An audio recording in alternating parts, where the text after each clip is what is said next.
Hello everyone. Today we will take a closer look at the financial analysis of Carrefour.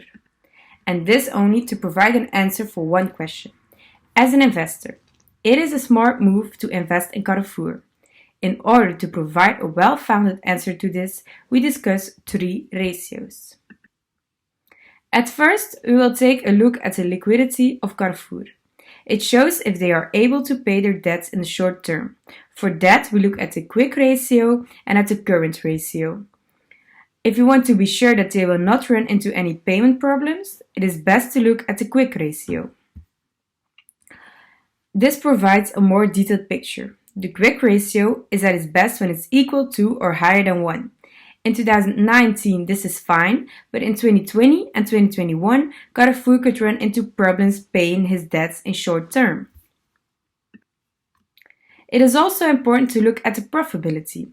This will make it clearer which investments are possible and what the situation is with regard to their financial growth. We do this by means of two ratios, the return on assets and the return on equity.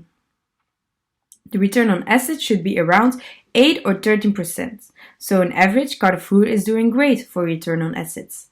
This means that they generate about 13% profit on their total assets. Then, the return on equity should be around 15 or 20%. In 2020 and 2021, they reached that figure, but in 2019, you can see a huge decline. This is due to a negative net income. We also calculate the solvency. The solvency is important to know how financially independent Carrefour is. It is also important to know if they are able to pay off their debts in long term.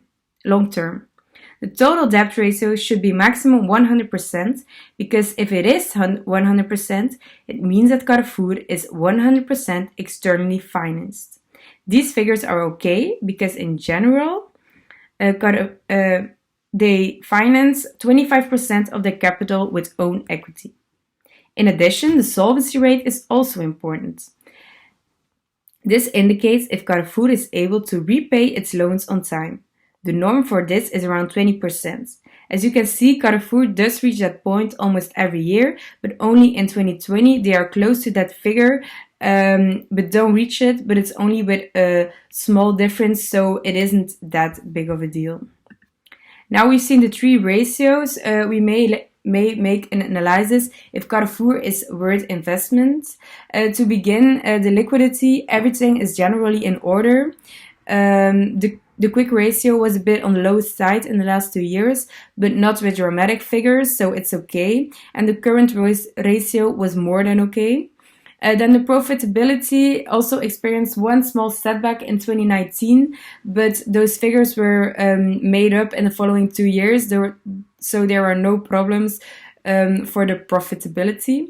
Then the solvency is a matter of doubt because their total debt ratio is not that bad, but not good enough to invest. Their solvency rate is more than good to pay their debts on time. So if you have to make it a conclusion, I would definitely invest in Carrefour because if they fail in a ratio, it's only with a small difference and the rest of the ratios are always very good. So according to me, it is a smart choice to invest in Carrefour.